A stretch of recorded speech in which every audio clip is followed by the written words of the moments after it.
ওহরে মুসলমান তোরা হারস না ঈমান। ওহরে মুসলমান তোরা হারস না ঈমান। নমাজ পড়ো রোজা রাখো, নমাজ পড়ো রোজা রাখো, আর পড়ো কুরআন। ওরে মুসলমান তোরা হারস না ঈমান। যদি করো নমাজ রোজা, থাকবে না তোর পাপের বোঝা। যদি করো নমাজ রোজা, থাকবে না তোর পাপের বোঝা। পুলসিরাতে পার করিবেন, পুলসিরাতে পার করিবেন খোদা রব্বে দো জাহান। ওরে মুসলমান তোরা হারস না ঈমান। নমাজ পড়ো রোজা রাখো, আর পড়ো কুরআন। ওরে মুসলমান তোরা হারস না ঈমান। কি কোহরে কি আমল কলি, একাই আলি একাই যাবি। কি কোহরে কি আমল কলি, একাই আলি একাই যাবি। ভালো আমল যদি করে গেলে, নেক আমল যদি করে গেলে, হবে তোর কল্যাণ। ওরে মুসলমান তোরা হারস না ঈমান। নারে তাকবীর। ভাই মুসলমান, ওয়াজ করার আগে একটা গল্প বলবো আপনাদেরকে, আর খুব দামি গল্প। হাদিস কোরআনের কথা না, একটা গল্প। মাগরিবের নামাজ কয় রাকাত আছে ফরজ ভাই? জোরে বলেন। 3 রাকাত। মাশাআল্লাহ। এই যে আজকে দেখেন পিন্ডালে অনেক তালেবে ইলম মাদ্রাসার ছাত্ররা জালসা শুনতে এসেছে। এই মতোই একটা তালেবে ইলম, একটা ছাত্র একটা মসজিদে মাগরিবের টাইম হয়ে গেছে, যে নামাজটা এখানেই পড়েলি। যারা মুসাল্লিগুন মসজিদে, ওনারা বললেন, এই ছেলে নামাজটা পড়িয়ে দাও তো, পড়ালেখা ছেলে আছো, নামাজটা পড়িয়ে দাও। ছেলেটা আগে বেড়েছে, ইমাম হয়েছে, আল্লাহু আকবার বলে বুকে হাত বেঁধেছে, বায়েত বাণী পড়ে, আউযুবিল্লাহ বিসমিল্লাহ পড়ে, সূরা ফাতিহা পড়ে কিন্তু চুপচাপ দাঁড় হয়ে আছে, আর কিচ্ছু পড়ে না। সূরা ফাতিহা পড়া পরে আর একটা সূরা পড়তে হবে না, হবে না ভাই? হবে। ও ছেলেটা সূরা ফাতিহা পড়ে কিন্তু দাঁড় হয়ে আছে, আর কিচ্ছু বলে না। একটা গল্প বলছি, হাদিসের কথা নেই। কিছু সময় যখন কেটে গেল, কিছুই পড়ে না ছেলেটা, নামাজ আগে বাড়ে না। পিছন থেকে একজন মুসাল্লি তখন বলছেন যে, এই নামাজটা বাড়াইবে না, এরকমভাবেই দাঁড় হয়ে থাকবে? আরে আর একটা সূরা পড়ে নামাজটাকে তুমি আগে বাড়াও, রেখাতটাকে পূর্ণ করো। কইছে, ভাই রে, ছেলেটা বলছে, ভাই রে, আমি কোন সূরা পড়বো তো ভাবা চিন্তা করছি। কইছে, বেলা কেমন কথা? বলছে, এতটি সূরা আমার মুখস্থ রয়েছে যে কাকে রাজি করব আর কাকে নারাজ করব কিছু ভাবা চিন্তা করতে পারি না। আমি যদি এখন সূরাতুল ফিল পড়ছি তো সূরাতুল মাউন বলবে আমাকে কেন পড়লি না। আমি যদি সূরাতুন নাস পড়ছি, সূরাতুল তিন বলবে যে আমাকে কেন পড়লি না। আমি যদি সূরাতুল লাহাব পড়ছি তো সূরাতুল তারিক পড়বে যে আমাকে কেন পড়লি না। তো কোনটা পড়বো আর কোনটা না পড়বো কিছু ভাবা চিন্তা করতে পারি না। ঠিক আমরা মুসলমান, আমাদের সমাজে, আমাদের এলাকাতে, আমাদের পাড়াতে, আমাদের বাড়িতে এতগুলি শরীয়ত বিরোধী কাজ, বুরাই ঢুকে গেছে যে আজকে কোন বিষয় নিয়ে আলোচনা করব কিছু ভাবা চিন্তা করতে পারা যায় না। আছে না নাই ভাই? আল্লাহুস সামাদ। তো আজকে আপনাদের সামনে আমি কথা রাখবো আল্লাহর এই জমিনে, পৃথিবীতে বর্তমান যুগে সব থেকে সস্তা জিনিস কি? ওর থেকে সস্তা আর মনে হয় দুনিয়াতে কিছু নেই। সব থেকে সস্তা আল্লাহ এবং আল্লাহ রসুল মান দিয়েছেন, সম্মান দিয়েছেন। আল্লাহ এবং আল্লাহ রসুল তার ফজিলত বয়ান করেছেন, তার মার্তাবাকে বাড়িয়ে দিয়েছেন। কিন্তু আমরা মুসলমান তার মান সম্মান দিই না। আমরা বলি যারা ইসলাম জানে না, কোরআন জানে না, হাদিস জানে না, ওরাও বলে যে আল্লাহ তাবারাক ওয়া তাআলা তাদেরকে মান সম্মান দেয়নি। সব থেকে সস্তা একটা, আপনি সালাই কিনতে যান ভাই, মাচিস, টাকা লাগবে না? লাগবে না? লাগবে। এই যে পানির বোতলটা আপনার খাড়ো হয়ে আছে দেখেন টেবিলের ওপরে, এর দাম কয় টাকা? 20 টাকা, 20 টাকা এর দাম। তাহলে এক গ্লাস পানি, মানে এক বোতল পানি যদি আনতে যান তারও টাকা আছে। আপনার আমার মাথাতে যদি ব্যথা হয়, দরদ হয়, জ্বর হয়ে যায়, মেডিকেলে যাব, ভাই আমার মাথাতে ব্যথা হয়েছে আমাকে ওষুধ দেন। গা হাতে ব্যথা করছে, খুব ক্লান্ত হয়ে গেছি সারাদিন কাম কাজ করে, মনটা ভালো লাগে না, একটা ওষুধ দেন আমাকে। টাকা লাগবে না? লাগবে না? সুবহানাল্লাহ। ভাইরে মাথাতে যদি ব্যথা হয়, ওই ওষুধ কিনতে যে যদি টাকা লাগে, ওষুধের যদি দাম দিতে হয়, তাই আল্লাহ তাবারাক ওয়া তাআলা স্ত্রীকে সুকুন বলেছেন আল্লাহ কোরআনে। মহিলাদেরকে বলেছেন যে সুকুন, তোমার বিছানায় আসতে গেলে তুমি আরাম পাইবে, বিছানায় আসতে গেলে তোমার খাস্তানা দূর হয়ে যাবে, তোমার পাঞ্জরে যদি ঘুমাই তোমার বিবি, তোমার মনটা ফ্রি হয়ে যাবে। সুবহানাল্লাহ। এরকম স্ত্রী যখন আমরা বাড়িতে আনি, বা এই ধরনের মেয়ে ছেলে যখন দুনিয়াতে আসে, তখন আমরা বলি যে এদের মান সম্মান কিছু নেই। আমরা বেটা ছেলে হয়েছি তো গাছের গোটা হয়ে গেছি।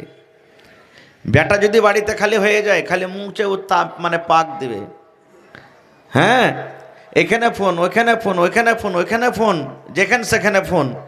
আর একবারে ওই কি চকটার নাম, উচিতপুর চক, দোকানের মিঠাই যতটি আছে না সবকে মেয়েটা খেলিয়ে দিবে ও। আর বেটি যখন হয়ে গেল, ও কাহ কি আর বলবে না, কাহ কি জানাবে না, লজ্জার কারণে, শরমের কারণে। লোক যখন বলবে হ্যাঁ হ্যাঁ তোর বিবিটার যে ছেলে পেলে হবো হবো হয়েছিল, কি হয়েছে? হ্যাঁ বেটি হয়ে, কি হবে ফের? মানে এমন মুখখানটাকে টেढ़ा করে আমরা বলবো যে মনে হয় মনে মনে উল্টি উল্টি করছে মন, জি হ্যাক হ্যাক করছে। ভাই মুসলমান, তা আজকে সেই সস্তা জিনিসের কথা বলবো, যে জিনিসের আমরা দাম দিনে, মূল্য দিনে, আল্লাহ কত দিয়েছেন। সুবহানাল্লাহ। আল্লাহ তাবারাক ওয়া তাআলা কোরআন মাজিদে কত সূরা দিয়েছেন? কথা বলেন একটু, কত সূরা দিয়েছেন? 114 সূরা দিয়েছেন। 114 সূরার মধ্যে একটা সূরার নাম আছে সূরাতুন নিসা। যারা কোরআন পড়ছেন দেখবেন যায় বাড়িতে, একটা সূরার নাম সূরাতুন নিসা। নিসা মানে মহিলা, নিসা মানে আওরাত, নিসা মানে নারী।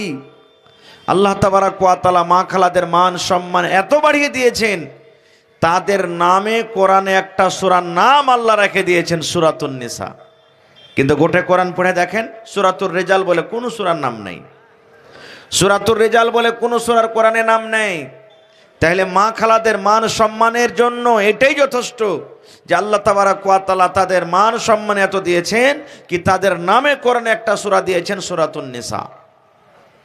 আজ থেকে 1400-1450 বছর আগে যে জায়গাতে আমার আপনার নবী মুহাম্মদ সাল্লাল্লাহু আলাইহি সাল্লাম জন্ম নিয়েছিলেন, সেই জায়গার কাহিনী, সেই জায়গার ঘটনা, আহা হা হা, কি করতো ওখানকার ইহুদিরা।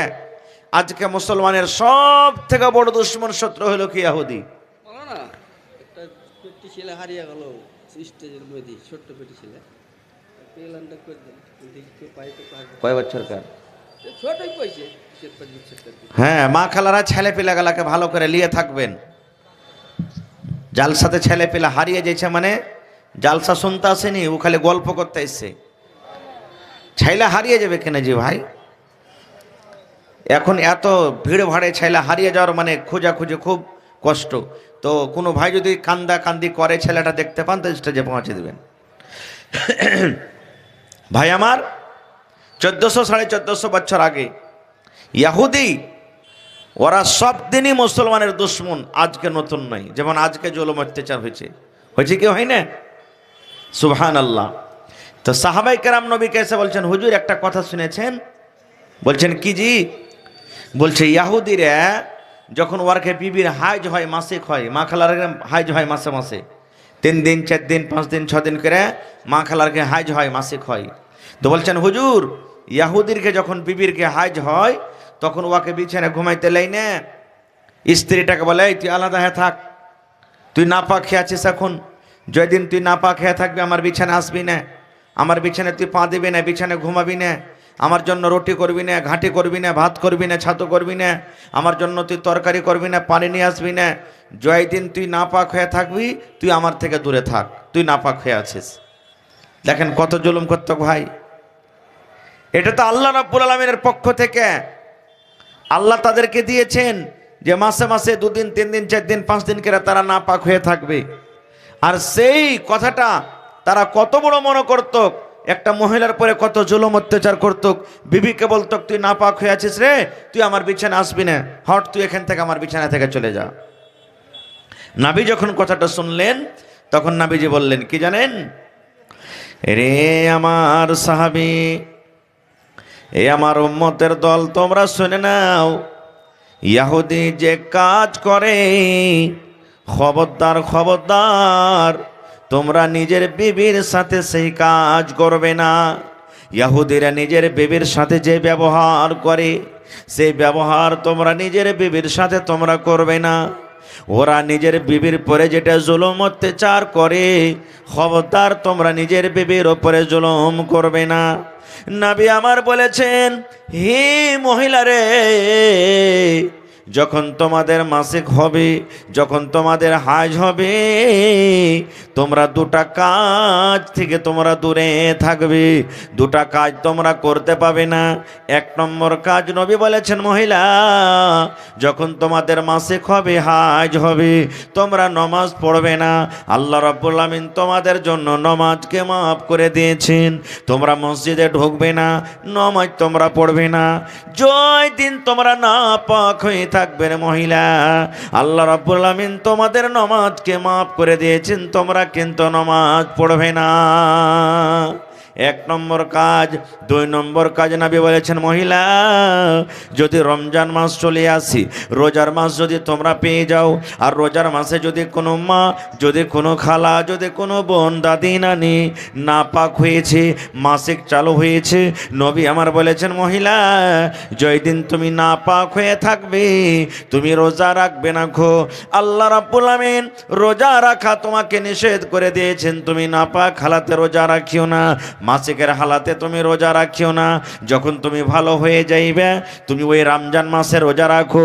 আর জয়টা তোমার রোজা ছুটবে, 3টা রোজা ছুটলো, 4টা রোজা ছুটলো, 5টা ছুটলো, 6টা ছুটলো, জয়টা তোমার রোজা ছুটবে রে মহিলা।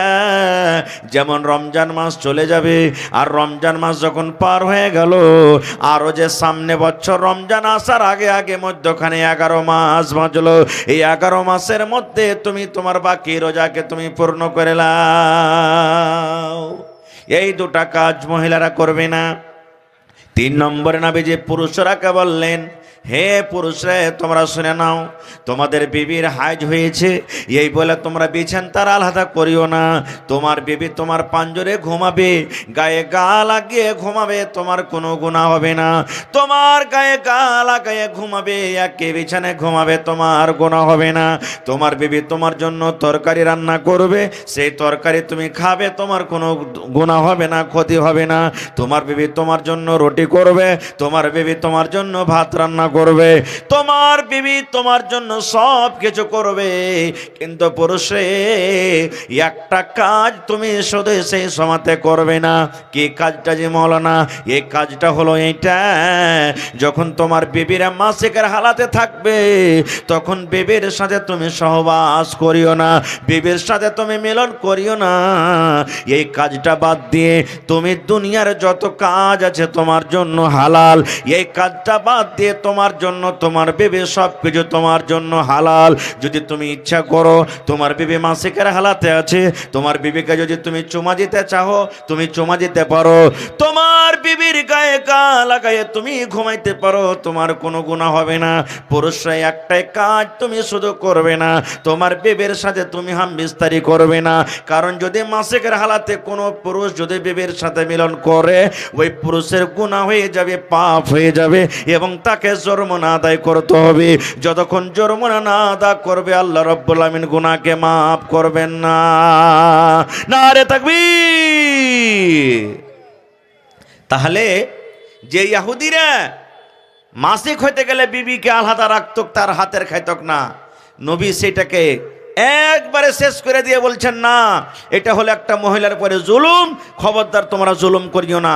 তাদের রান্না বান্না করা, খাও, বিছানায় ঘুমাও, তোমাদের কোনো দোষ হবে না কো। ভাই মুসলমান, আজকে যদি আমাদের বাড়িতে বেটি হয় মন ভারী হয়ে যায়।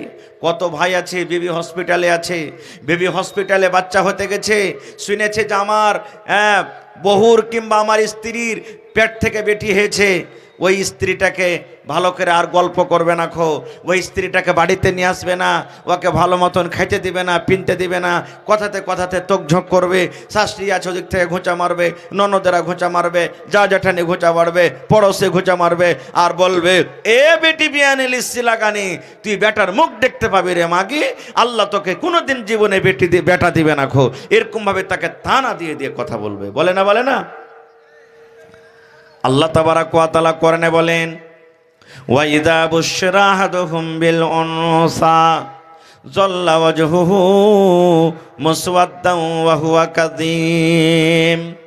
আল্লাহ রাব্বুল আমিন 1400-1450 বছর আগেকার ঘটনা, মক্কাতে যে ঘটনাটা হতো, আল্লাহ রাব্বুল আমিন বলেন ওই মক্কা নগরে কোন মানুষ, সব মানুষ নয়, কোন মানুষ যখন সে কানে শুনত আমার বেবের পেট থেকে বেটি হয়েছে, বেটা হয়নি, ওরে আল্লাহ, আল্লাহ রাব্বুল আমিন বলেন দুনিয়ার মানুষ রে, ওই বেটির বাপ লজ্জার কারণে, শরমের কারণে নিজের মুখখানটাকে ঢেকে ঢেকে ঢেকে হাঁটত, লজ্জার কারণে কোনো মানুষের পাঞ্জরে বসত না, লজ্জার কারণে মুখ কালো হয়ে যায়। এই মনে মনে চিন্তা করত, আয় আল্লাহ কেন তুমি আমাকে বেটি দিলা, আল্লাহ কেন তুমি আমাকে বেটা দিলে না, আল্লাহ যে কে আমাকে শ্বশুর বলবে, আমি কাকে জামাই বলবো, এ রব্বুল আমিন কেন তুমি আল্লাহ আমাকে বেটি দিলে, কেন বেটা দিলে না? এই লজ্জার কারণে, শরমের কারণে ওরে আল্লাহ লোকটা ভালোভাবে বাড়ি থেকে বের হইত না, দোষ বন্ধুদের পাঞ্জরে বসত না। লোকেরা যখন সেই রাস্তা দিয়ে হাঁটত, লোকেরা তাকে তানা দিয়ে দেখে দেখে বলতো, দেখ রে এটা আব্দুল্লাহ চলে যায় বেটির বাপ, এরে এটা হালিম চলে যায় বেটির বাপ, এটা বেটির বাপ চলে যায়, এরকম ভাবে লোকেরা ঘুঁচা দিয়ে দিয়ে কথা বলতো। আর মনে করত, লজ্জা মনে করত বেটি বাড়িতে জন্ম নিতে গেলে। ইমাম বাগাবী রহমতুল্লাহ আলাইহি বলেন, বেটির বয়স যখন 5 বছর, 6 বছর, 7 বছর যখন হইতো, তখন একটা কোদাল নিয়ে নিত, কাউ কি জানাইত না কো, ওই বাপ একটা কোদাল নিয়ে চলে যেতেন মাঠে, একবারে জঙ্গলে ময়দানে চলে যেতেন, আর যাওয়ার পর একটা খাল করত, গর্ত করত, খাল করে বাড়ির ভিতরে চলে আসতো। আসা পর তখন বিবিকে বলতো, এ হালেমার মা, জায়েদার মা, জামিলার মা, শুন, কই আমার হালেমা জায়েদা কই? বলছে এই মনে হয় বাড়িতে আছে, বা খেলছে, বা কিছু হচ্ছে। কি স্বামী, কি কথা? এবার সে বাপ বলতো, বিবি রে, আমার হালেমাকে তুমি সুন্দর করে নতুন সাজা দাও, আমার হালেমাকে তুমি তেল গোসল দিয়ে দাও, আমার হালেমাকে নতুন জামা কাপড় দিয়ে দাও। কারণ আরবের মেলা কেমন হয়, আরবের মেলা কেমন হয়, আরবের বাজার কেমন লাগে, জীবনে কোনোদিন আমার কলেজার টুকরা হালেমা জায়েদা খালেদা দেখেনি। তুমি সুন্দর করে নতুন সাজিয়ে আমাকে দিয়ে দাও, আমি তাকে মেলা বাজার ঘুরতে আমি নিয়ে যাব। বিবিকে বলতেন এরকম ভাবে, বিবি তো জানে না আমার স্বামী কোন মেলা তাকে ঘুরতে নিয়ে যাবে, কোন বাজারে নিয়ে যাবে। ওরে সুবহানাল্লাহ, মা কিন্তু খুব খুশি, যাই আমার বেটির পরে মনে হয় তার আব্বার ময়া হয়েছে, আর মনে হয় তাকে মারবে না, কিচ্ছু বলবে না, আদর করবে। মেলা ঘুরতে, বাজার ঘুরতে যখন নিয়ে যেতে চেয়েছে, এর মানে আমার স্বামী আমার বেটিকে কত আদর করবে। ওরে সুবহানাল্লাহ, মা কিন্তু জানে না কোন মেলা ঘুরতে নিয়ে যাবে, কোন বাজার ঘুরতে নিয়ে যাবে। মা সুন্দর করে মেয়েকে গোসল দিয়ে, নতুন জামা কাপড় দিয়ে, তেল কাজল দিয়ে আব্বার হাতে তুলে যেতেন।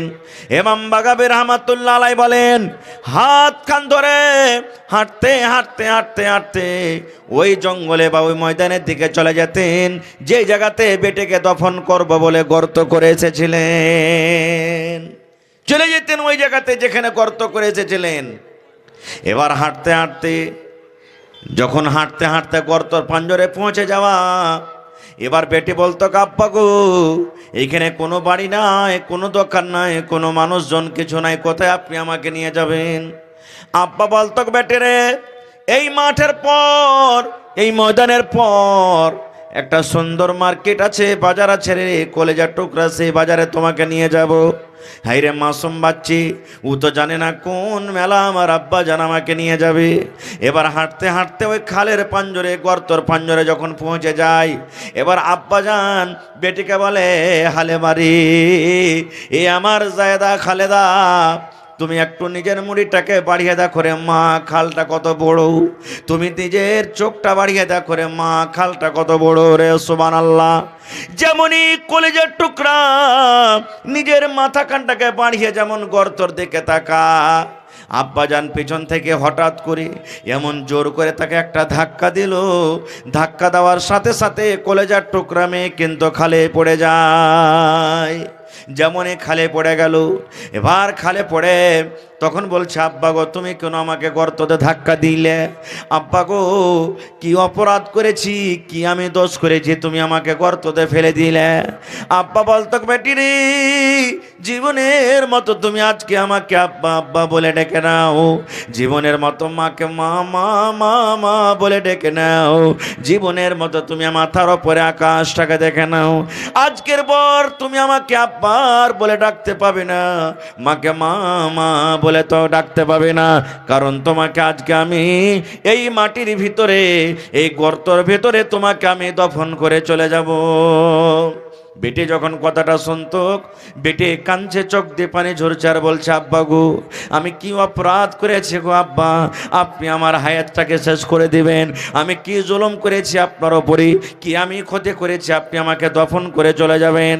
বলছে, বেটি রে, যেদিন থেকে তুই দুনিয়াতে এসেছিস রে মা, আমি লজ্জার কারণে বাড়িতে আমি থাকতে পারি না, গ্রামে আমি হাঁটতে পারি না, আমি 10 বন্ধুর সামনে আমি বসতে পারি না। যদি আমি গ্রামে হাঁটে যাই, লোকরা আমাকে তানা দিয়ে দিয়ে, ঘোঁচা দিয়ে দিয়ে কথা বলে। এই জন্য তোমাকে আর দুনিয়াতে আমি রাখবো না, তোমাকে আমি এই গর্তর ভেতরে, খালের ভেতরে তোমাকে দফন করে চলে যাব। ইমাম বাগাবী রাহমাতুল্লাহ আলাইহি বলেন, ওরে সুবহানাল্লাহ, ওই কলেজার টুকরা বলতো, আব্বা গো, জীবনে কোনোদিন আপনার বাড়ি আর ঘুরে যাব না, মাকে মা মা মা বলে আর ডাকবো না, আপনাকে আব্বা বলে আর ডাকবো না, আমার 2 চোখ যেদিকে যাবে আমি চলে যাব, জীবনটা কাটিয়ে দেব, আমি আপনার বাড়িতে ঘুরে যাব না, আমি আমার কারণে যদি আপনি লজ্জা পান, আমি আপনার বাড়িতে যাব না, যেদিকে আমার চোখ যাবে আমি চলে যাব, কিন্তু দয়া করে আব্বা তুমি আমাকে গর্ত থেকে উঠাইয়া নাও।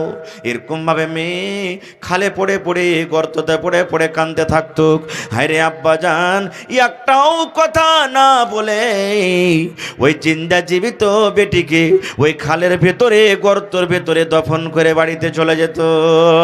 নবী যখন আমার শুনলেন মানুষরা নিজের বেটিকে এরকম ভাবে দফন করে, নবী যখন আমার শুনলেন মানুষরা নিজের বেটিকে জিন্দা দফন করে জমিনে পুঁতে চলে আসে, আল্লাহ রাসূল বলেছেন, হে বেটির বাবা, তোমরা শোনো রে, আজকে যত পিন্ডালে আছেন, কত মানুষের বেটি আছে বাড়িতে, কোনো মানুষের একটা আছে, কোনো মানুষের 2টা আছে, কোনো মানুষের 5টা আছে, এরকম করে করে পাড়ায় মানুষের বেটি আছে।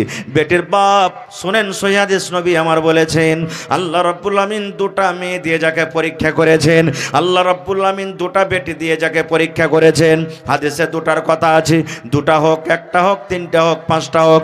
আল্লাহর নবী বলেছেন উম্মত, আল্লাহ রাব্বুল আমিন যাকে মেয়ে দান করেছেন, বেটি দান করেছেন, আর বেটি পেয়ে যদি মুখখানটাকে ভারী না করি, যদি বেটি যখন বড় হলো তাকে তেল কাজল দিয়ে সুন্দর করে পড়িয়ে লেখে শক্তি হিসাবে একটা ভালো জামাই, একটা ভালো বাড়ি দেখে যদি বিয়ে দিতে পারে, নবী আমার বলেছেন বেটির বাবা আর আমি নবী জান্নাতের ভিতরে থাকবো। কেমন হয়ে জান্নাতে থাকবো? নবী আমার 2টা অঙ্গল 2টা লোককে ইশারা করে বলছেন, হে বেটির বাপ তোমরা শোনো রে, এই 2টা লোক যেমন পাশাপাশি হয়ে আছে, আমি নবী আর ওই বেটির বাবা জান্নাতের ভিতরে পাশাপাশি হয়ে থাকবো। নারে তাকবীর, সুবহানাল্লাহ। তাহলে দেখেন যে এই জিনিসটাকে আমরা সস্তা মনে করি, যার মান সম্মান আমরা দিনে, নবী বলেছেন ওই বেটির বাপ আর আমি নবী জান্নাতে পাশাপাশি হয়ে থাকবো। কত পাশাপাশি হয়ে থাকবো? যেমন এই 2টা লোক পাশাপাশি হয়ে আছে, আমি নবী আর ওই বেটির বাবা জান্নাতে একবারে পাশাপাশি হয়ে থাকবো। তাহলে মন ভারী করবেন? আর জোরে বলেন, মন ভারী করবেন? আল্লাহ কোরআনে বলছেন সূরাতুশ শূরাতে, দুনিয়ার মানুষ, আমি আল্লাহ তাআলা যাকে ইচ্ছা করি বেটা দান করি, আমি আল্লাহ তাআলা যাকে ইচ্ছা করি বেটি দান করি, আমি আল্লাহ যাকে ইচ্ছা করি বেটা বেটি দুটাই দান করি, আমি আল্লাহ যাকে ইচ্ছা করি তাকে বাঁধ করে রাখছি। এরকম দুনিয়াতে মানুষ আছে 7টা 8টা 10টা বেটা হয়ে গেছে, এই মনে হয় বেটি হবে, এই মনে হয় বেটি হবে, এই মনে হয় বেটি হবে, কিন্তু একটা বেটি নেই, শুধু বেটা। এরকম আছে না নাই? দুনিয়াতে কত মানুষ আছে আল্লাহ তাবারক ওয়া তাআলা তাকে শুধু বেটি দিয়েছেন, আর কত মনে আশা, এই মনে হয় বেটা হবে, এই মনে হয় বেটা হবে, এই মনে হয় বেটা হবে, কিন্তু বেটা নয়, শুধু বেটি হয়ে যায়।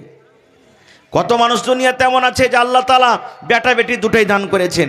কত মানুষ এমন আছে কত ওষুধ পানি কত কি করে শেষ করলো, কিন্তু একটাও সন্তান হলো না কো, আল্লাহ তাকে বাঁধ করে রাখলেন। আর যদি কোনো বিচার সালিসে বসে যদি তার মুখ দিয়ে কোনো কথা বার হয়, আমরা কি বলি?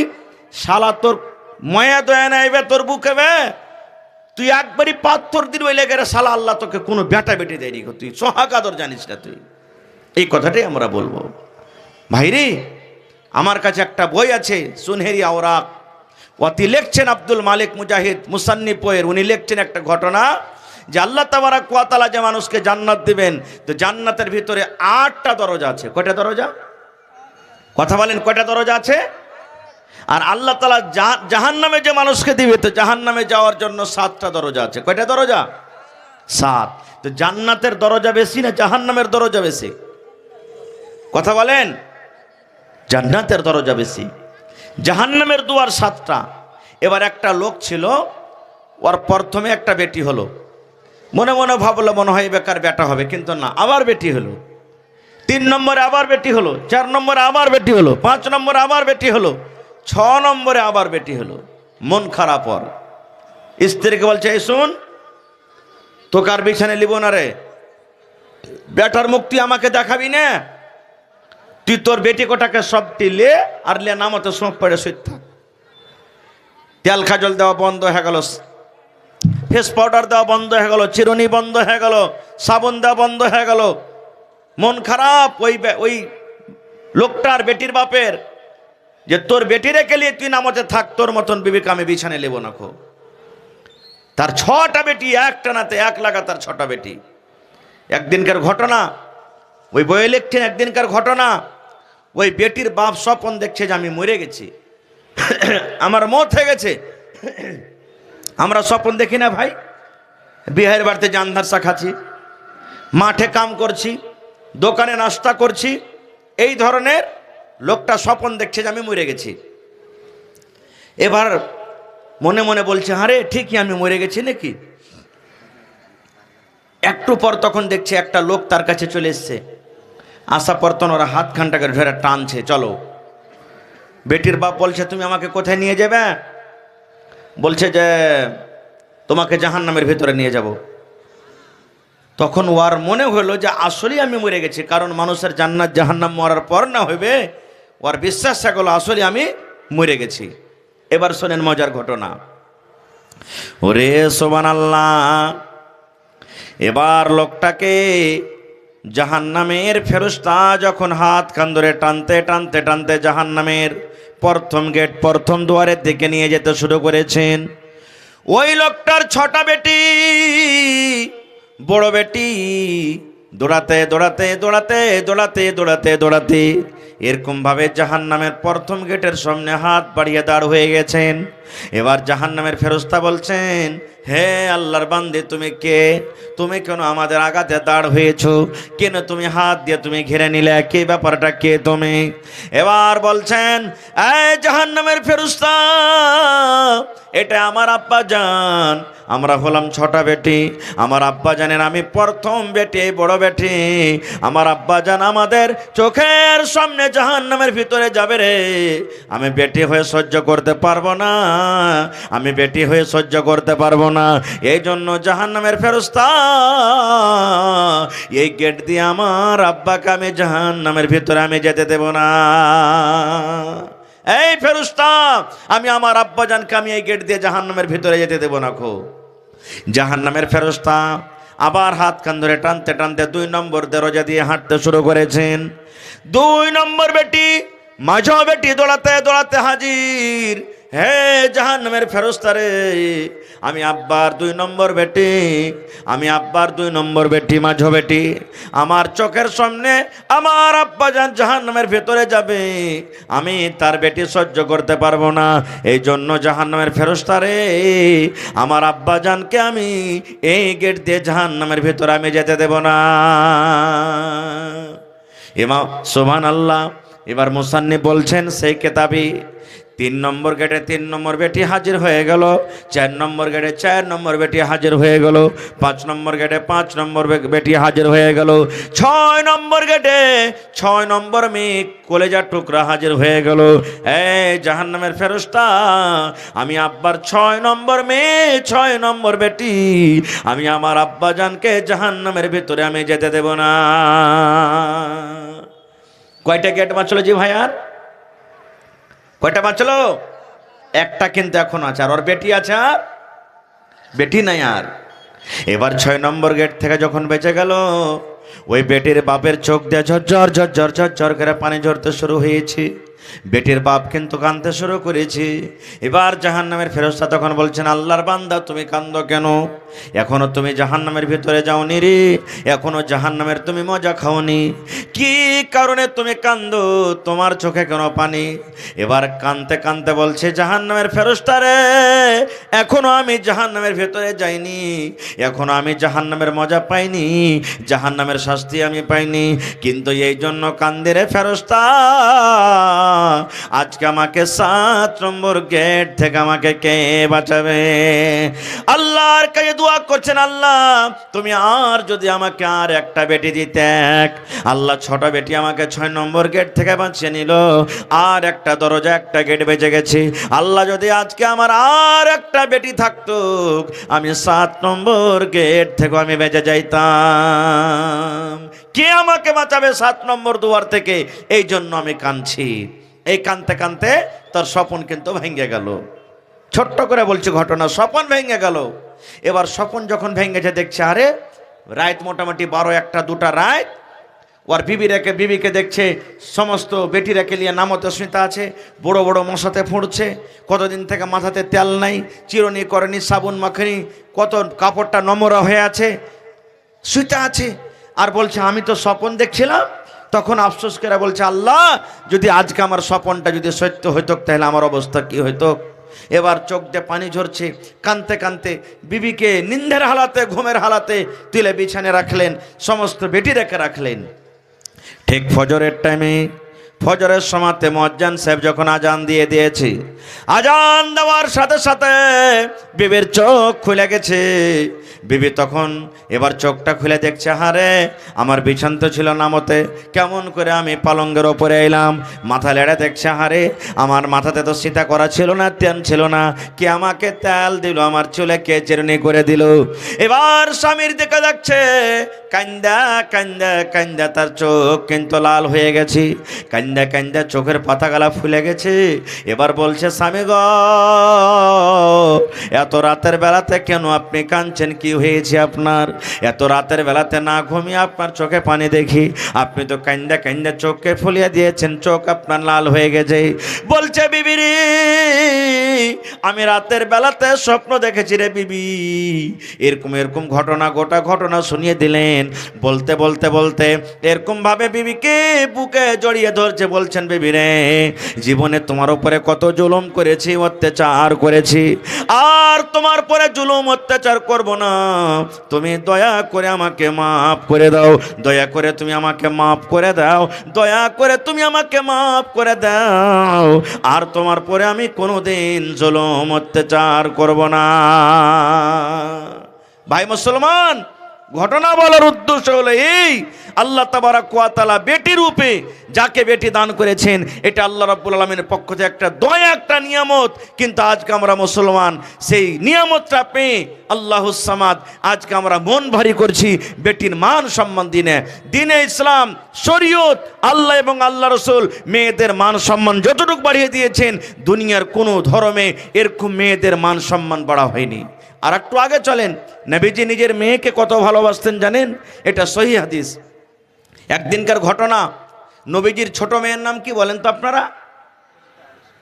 নবীজির ছোট মেয়ের নাম কি জানেন না?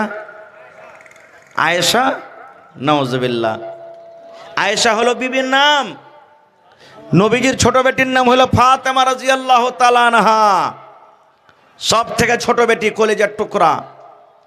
একদিনকার ঘটনা, নিজের স্বামীর বাড়ি থেকে, স্বামীর নাম কি হযরত আলী রাদিয়াল্লাহু তাআলা আনহু, নিজের স্বামীর বাড়ি থেকে আব্বার কাছে গেছেন একটা গোলাম চাহার জন্য, নেওয়ার জন্য, একটা দাসের জন্য চলে গেছেন। যেই টাইমে, যে সময়তে নবীজির বাড়ি গেলেন কে? বেটি ফাতেমা। ওই টাইমে কিন্তু নবীজি বাড়িতে নেই, কোনো কামে কাজে বা দাওয়াতের তাবলীগের কামে গেছেন। মা ফাতেমা জিজ্ঞাসা করছেন কাকে? নিজের মা, এটা সতার মা আয়েশা রাদিয়াল্লাহু তাআলা আনহাকে, যে মা, আব্বাজান বাড়িতে নেই। বলছেন, না রে বেটি, তোমার আব্বাজান দাওয়াতের কামে, তাবলীগের কামে গেছে। কি খবর, কি কথা নিয়ে এসেছো বলো? বলছে, না, আব্বা থাকলে কিন্তু বলতাম, জায়গা আবার কোনো সময়তে বলবো। বলছে, বলো না, তোমার আব্বা আসবে তখন আমি বলে দেব। মা আয়েশা বলছেন যে তোমার আব্বা আসবে তখন বলে দেব, কি কথা বলো? বলছে, না, পরে বলবো। আর বললেন না, চলে গেলেন নিজের বাড়ি। দেখেন, এই আমার মায়েরা, খালারা, যারা পর্দাতে আছেন, পিন্ডালে বসে আছেন, শোনেন। আব্বার বাড়ি গেলেন ফাতেমা আব্বার সাথে দেখা করার জন্য, নবীর সাথে দেখা করার জন্য। দেখা হলো না। এটা বললেন না যে আচ্ছা 1 ঘন্টা থেকে যাই, 2 ঘন্টা থেকে যাই, এই বেলাখান থেকে যাই, আব্বা আসবে তখন দেখা করে যাব না। তখনই আবার নিজের স্বামীর বাড়ি চলে গেলেন হাইটে, যে কে জানি আমার আব্বা যদি, আমার স্বামী যদি আমাকে খুঁজে, আমাকে যদি বিছানের দিকে ডাকে, আমার যদি কোনো দরকার থাকে, খাইতে লাগে না, আমার স্বামী যদি আমাকে না দেখতে পেলে হয়তো নারাজ হয়ে যাবে। তখনই আবার চলে গেলেন বাড়িতে। কিন্তু আজকে মা খালার অবস্থা কি জানেন? যদি নিজের স্বামীকে বলে, আব্দুল্লাহর মা, আব্দুল্লাহর বাপ, এ হালেমার বাপ, আমি একটু আমার ভাইকে দেখে আসছি, আমি মাকে দেখে আসছি, আব্বাকে দেখে আসছি, যাবো আর আসবো। ও যদি খালি চলে যায় 1 ঘন্টা বলে, তো গোটাই দিনমেন থেকে আসবে। 1 দিন বলে যায় তো 5 দিন ওর হবে। হবে কি হবে না? নিজের স্বামী কি জিনিস সে বুঝবে না খুব। মা ফাতেমা বলছেন, না, আমি চলে যাব। চলে গেলেন। নবী আমার, আহা হা হা, সন্ধ্যাবেলাতে এলেন বাড়ি। মা আয়েশা বলছেন, নবীজি আর জানেন? বলছে, কি হয়েছে? বলছে, ফাতেমা দেখা করতে এসেছিল আপনার সাথে, আমি জিজ্ঞাসা করলাম কিন্তু আমাকে বলেনি। ওরে সুবহানাল্লাহ! আয় আমার এলাকার ভাইয়েরা শুনেন, নবীজি নিজের কলিজার টুকরাকে কত ভালোবাসতেন। ওরে আল্লাহ!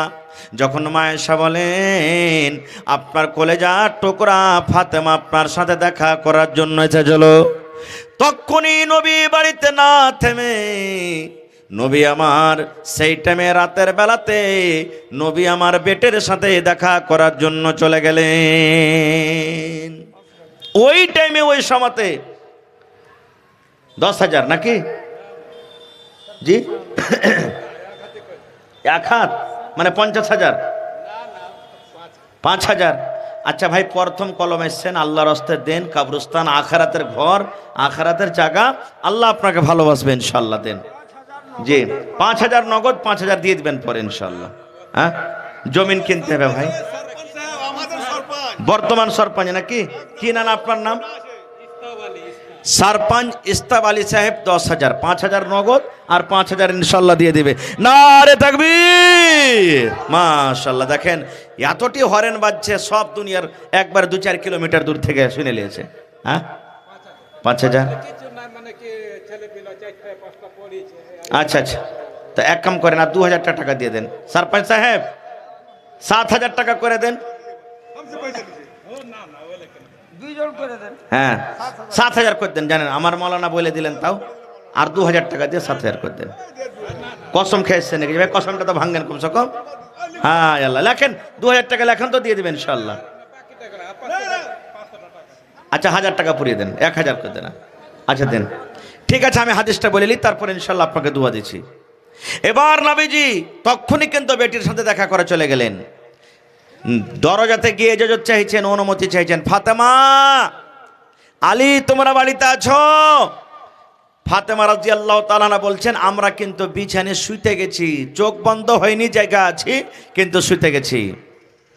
এবার নবীর আওয়াজ পেয়ে ফাতেমা রাদিয়াল্লাহু তাআলা আনহা এবার তখন বিছান থেকে ওঠার জন্য প্রস্তুত হয়ে গেছেন। আল্লাহ রাসূল বললেন, ফাতেমা, আমার জামাই আলী কই? বলছে আব্বা গো, আপনার জামাই আলী বিছানায় শুইতে আছে। নবী আমার বলছেন, ফাতেমা তোমরা শুইতে থাকো, আমি নবী তোমাদের ঘরের ভিতরে আমি আসছি। মা ফাতেমা বলেন, এবার আমার আব্বাজান ঘরে এলেন, আমি বিছানাতে একদিকে শুইতে আছি, আমার স্বামী একদিকে বিছানায় শুইতে আছেন। আল্লাহর নবী আমার আব্বাজান আমাদের দুজনের মধ্যখানে নবী আমার কিন্তু বসে গেলেন। বসে যাওয়ার পর তখন বলছেন, বেটি রে, আমি না শুনেছি তুমি আমার সাথে দেখা করার জন্য গেছিলে রে মা, কি তোমার দরকার রয়েছিল, কি কারণে তুমি আমার সাথে দেখা করতে গেছিলে রে মা? আমি এখন তোমার আব্বু হাজির হয়েছি, বলো রে মা, তুমি কি কারণে আমার সাথে দেখা করার জন্য গিয়েছিলে? এই আমার এলাকার ভাইরা শোনেন, নবী আমার কত ভালোবাসতেন বেটিকে।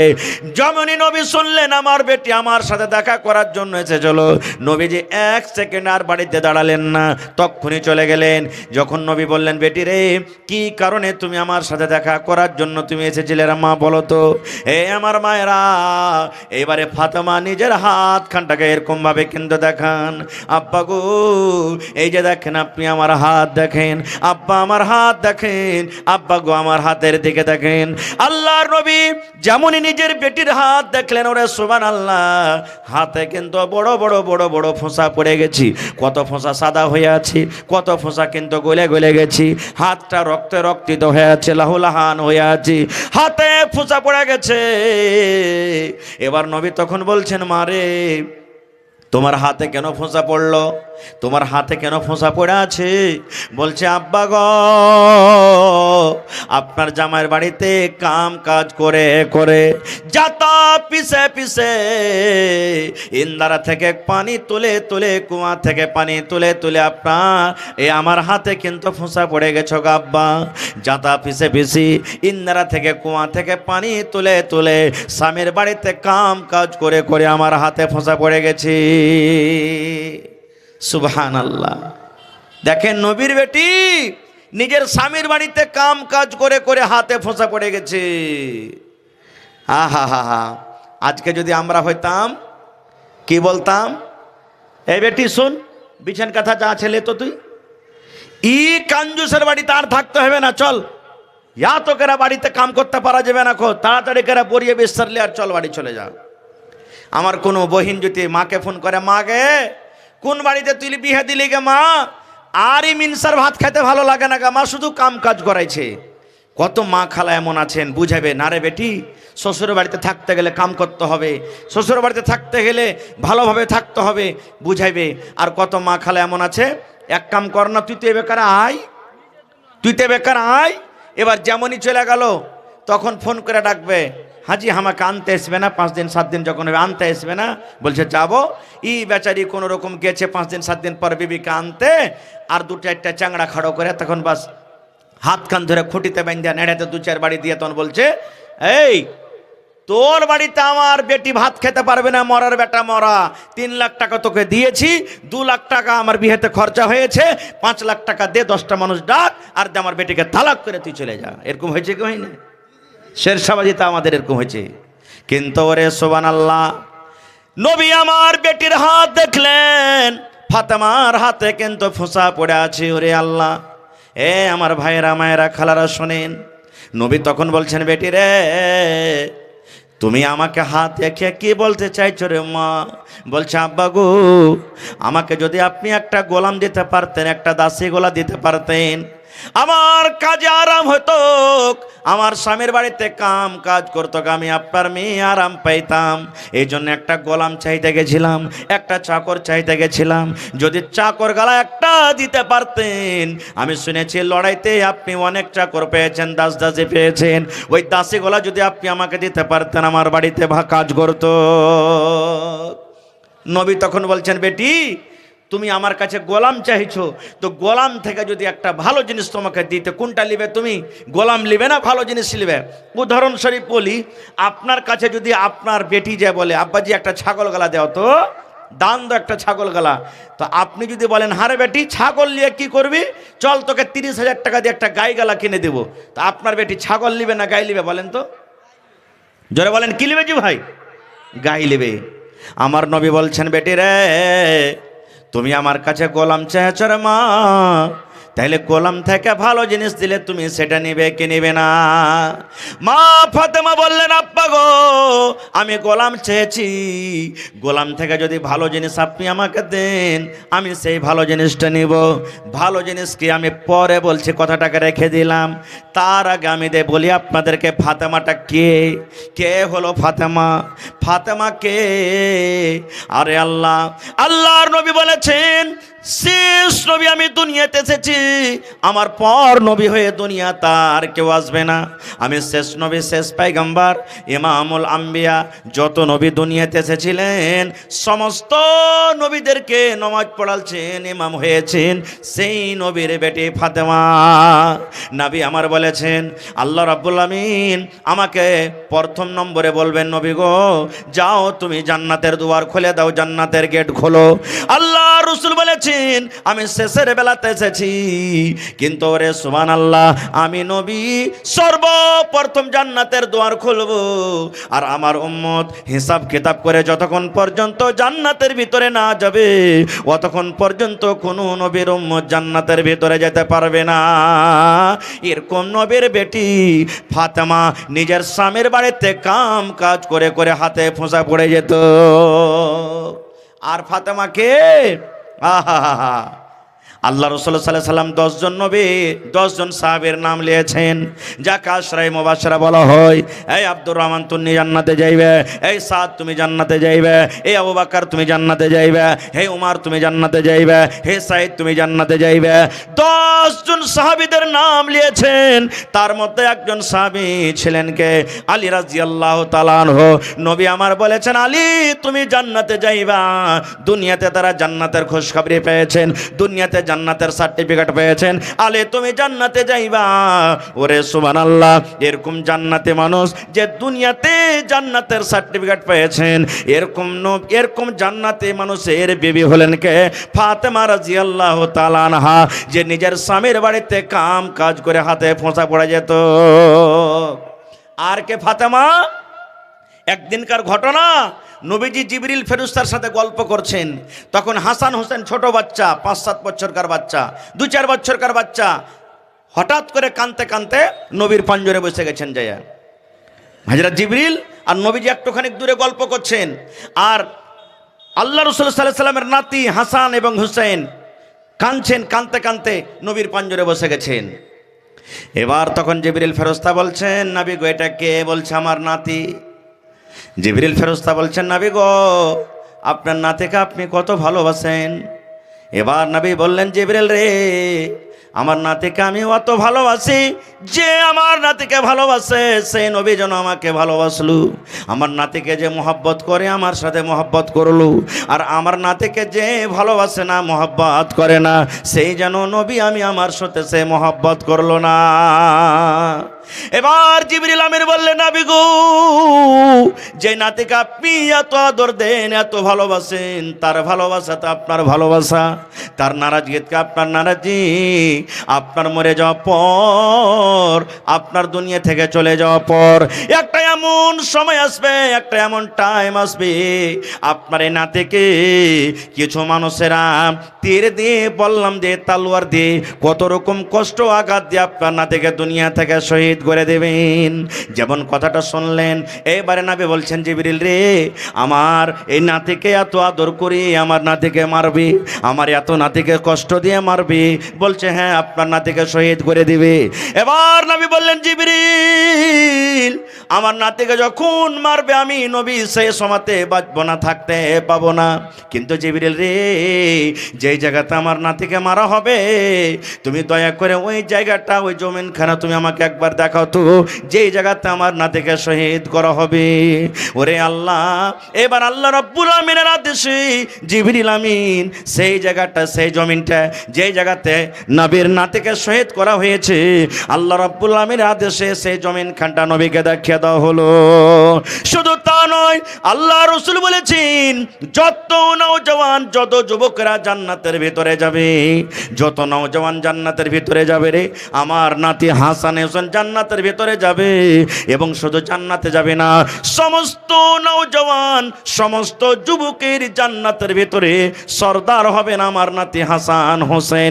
এরকম জান্নাতে সর্দারের হাসান হোসেনের মা হলেন ফাতেমা, যে নিজের স্বামীর বাড়িতে কাম কাজ করে হাতে ফোঁসা পড়ে যায়। এবার ফাতেমাটা কে আর একটু জানেন? এই আমার মায়েরা, খালারা, আল্লাহ রাসূল সাল্লাল্লাহু আলাইহি ওয়াসাল্লাম বলেছেন, আমার ফাতেমা জান্নাতের ভিতরে যাবে, আমার ফাতেমা জান্নাতে যাবে, আমার ফাতেমা জান্নাতি মহিলা। আল্লাহ রাসূল বলেছেন, আমার ফাতেমা শুধু জান্নাতে যাবে না রে, যত মহিলারা জান্নাতের ভিতরে যাবে, যত নারীরা জান্নাতের ভিতরে যাবে, সমস্ত নারীদের নেত্রী, সমস্ত নারীদের সরদারনি হবে কে? আমার ছোট বেটি, কলেজার টুকরা ফাতেমা। এরকম জান্নাতি মেয়ে ছেলে ফাতেমা নিজের স্বামীর বাড়িতে কাম কাজ করে করে হাতে ফোঁসা পড়ে যেত। সুবহানাল্লাহ। তা নবীজি বেটিকে এত আদর করতেন। गुजारिश है कि आप लोग शांति बनाकर बैठ जाएं। जो रजाकार हजरात हैं, जो जलसा कमेटी है, अगर कोई मामला पेश आता है तो वो देख लेंगे। सामीन हजरात से गुजारिश है कि आप लोग बैठ जाएं। আপনারা বসে যান ভাই, এরকম ভাবে মাহফিল ছেড়ে চলে যাওয়াটা कोई কিন্তু ঠিক मामला নয়। नहीं है, आप लोग बैठ जाएं। কিছু হয়েছে, শান্তি ওখানে আছে, বানাकर आप लोग volunteer बैठ আছে, ওরা जाएं। দেখছে। আপনারা বসে যান। তো ভাই আমার কথা হলো যে আমাদের বাড়িতে যদি মেয়ে জন্মগ্রহণ হয়, এরকম ভাবে আদর মহব্বত আমাদেরকে করতে হবে, মন ভারী করতে হবে না কো ভাই। বলার কথা মেলায় আছে, এরকম ভাবে যদি বয়ান রাখা যায় আরো কিছু সময় লাগবে। তবে ভাই আজকের জালসা হলো কি কবরস্থানের জালসা নাকি? আজকে জালসাটা হলো কবরস্থানের জালসা। আল্লাহুস সামাদ। আজকে আমরা जलसा যখন कमेटी দুনিয়াতে जो भी हैं, रजाकार हजरात से गुजारिश है कि आप लोग जो दौड़ धूप कर रहे हैं या कोई मामला है, आप सामीन हजरात को पंडाल में आने के लिए कहें। হয়নি, হবে না, হতে পারে না, আমার নবীর সাথে কারো তুলনা। হয়নি, হবে না, হতে পারে না, আমার নবীর সাথে কারো তুলনা। হায়রে তুলনা তো দূরের কথা, ছায়াও মিলে না। হয়নি, হবে না, হতে পারে না, আমার নবীর সাথে কারো তুলনা। হয়নি, হবে না, হতে পারে না, আমার নবীর সাথে কারো তুলনা। সকল নবী রাসূল ছিলেন খোদার দিবানা, দু নয়নে দেখব খোদা ছিল তামান্না। সকল নবী রাসূল ছিলেন আল্লাহর দিবানা, দু নয়নে দেখব আল্লাহ ছিল তামান্না। আরে মর নবীকে ডেকে নিলেন, আরে মর নবীকে ডেকে নিলেন, দেখবে রব্বানা। হয়নি, হবে না, হতে পারে না, আমার নবীর সাথে কারো তুলনা। হয়নি, হবে না, হতে পারে না, আমার নবীর সাথে কারো তুলনা। ইউসুফকে দেখে যারা আঙ্গুল কেটেছে, তারা কি আমার নবীর রূপ দেখেছে? ইউসুফকে দেখে যারা আঙ্গুল কেটেছে, তারা কি আমার নবীর রূপ দেখেছে? আরে দেখতো যদি কেটে দিত, আরে দেখতো যদি কেটে দিত কলিজা খানা। হয়নি, হবে না, হতে পারে না, আমার নবীর সাথে কারো তুলনা। হয়নি, হবে না, হতে পারে না, আমার নবীর সাথে কারো তুলনা। নারে তাকবীর। ভাই আমার, আজকে জালসাটা হলো কবরস্থানের জালসা। আজকে যখন আমরা বাড়িতে বানাই 10 লাখ, 15 লাখ, 50 লাখ, 1 কারোর টাকা আমরা খরচ করে বাড়ি বানাই, থাকবো কতদিন যার কোনো গ্যারেন্টি নেই। 1 মাস থাকবো, 1 বছর থাকবো, 50 বছর থাকবো, 1 ঘন্টা থাকবো, কি পাবো না থাকতে কোনো গ্যারেন্টি নেই। কিন্তু সুবহানাল্লাহ, কবর একটা এমন জায়গা, কিয়ামত পর্যন্ত সেই জায়গাতে আমাদেরকে সোজা থাকতে হবে। এমন দামি জায়গা। আজকে আমরা ঘর বাড়ি আমরা বানাইতে যাচ্ছি, কত টাকা খরচ হয়, সুবহানাল্লাহ। ভাইরে, আজকে আপনাদেরকে নিয়ে এখানকার এলাকার মানুষ, গ্রামের মানুষ একটা জালসার আয়োজন করেছে, যে শুনতে পেলাম জমিন কিছু পাওয়া গেছে, কবরস্থানের জমিন কিনতে হবে, টাকা লাগবে, যার কারণে আজকে জালসাটা লাগানো হয়েছে। এটা খুব দরকারের জিনিস। আল্লাহুস সামাদ। আমরা মুসলমান, আমরা যখন মরে যাব আমাদেরকে জানাজা পড়ে কবরে মাটিতে দফন করবে, আমাদেরকে কবরের ভিতরে থাকতে হবে। এই জন্য কবরস্থানের জালসা ভাই আমার 1 টাকা, 2 টাকা, 5 টাকা, 10 টাকা যা পারবেন যে আমি আপনাদের কাছে নিব। তার আগে আমি একটা আবদার রাখছি, দেখি কোন আল্লাহর বান্দা আছেন যে কবরস্থানের জন্য 1 কাঠা 2 কাঠা জমিন কেউ দান করতে পারবেন। গত রাতের জালসা আমার শেখে মোহতারাম তাহিদ আলম সাহেব সালাফি হাফেজাহুল্লাহ, উনিও ছিলেন কালকে জালসাতে। আল্লাহুস সামাদ। এই মির্জাপুরে 7 কাঠা জমিন ওখানে দান হয়েছে, মসজিদের জালসা ছিল। আজকে দেখি যেখানে কবরস্থানের জমিন নেওয়া হবে, ওইখানে যদি কোনো ভাই পারেন, কাহারির জমি থাকে তো 1 ডিসমিল হোক, 1 কাঠা হোক জমিন আপনি সেখানে দিয়ে দিবেন। আর ওখানে আপনার যদি জমিন না আছে, মাঠে ময়দানে অন্য জায়গাতে আছে, তা 1 কাঠা জমির দাম বা আধ কাঠা জমির দাম যা হবে, বা 1 ডিসমিল জমির দাম যা হবে, আপনি সেই জমিনটাকে কিনে আপনি ঈদগাহের কবরস্থানের জন্য আপনি দিয়ে দিবেন। তো দেখি কোন আল্লাহর বান্দা আছেন আজকে জালসাতে 1 কাঠা কিংবা 2 কাঠা কিংবা 1 ডিসমিল জমিন দান করতে পারবেন, কিংবা 50,000 টাকা একটা লোক দান করতে পারবেন। দেখি আল্লাহর কোন এমন বান্দা আছেন এই কবরস্থানের জমির জন্য 10,000, 20,000, 5,000 করে করে কতটি লোক দিতে পারবেন। কমিটির লোককে বলবো মা খালাদের পিন্ডালে চাদর দিয়ে আপনারা পাঠিয়ে দেন। মায়েরাকে বলবো, হে আমার মায়েরা, আজকে আপনাদের বয়ান আমি রাখলাম, আল্লাহ রাব্বুল আমিন আপনাদের মান সম্মান অত দিয়েছেন। মানুষেরা জুলুম অত্যাচার করছে করুক, সমাজ জুলুম অত্যাচার করছে করুক, এর হিসাব সমাজ কিয়ামতের দিন দিবে। কিন্তু আপনারা মনটা ভারী করিয়েন না। সমাজের কারণে ট্রেনের পাট্রিতে গিয়ে আপনাদেরকে জীবন দিতে হবে না, গলাতে দড়ি লাগিয়ে ফাঁসে যেতে হবে না, কো বিষের বোতল মুখে নিয়ে আপনাদেরকে বিষ খাইতে হবে না কো।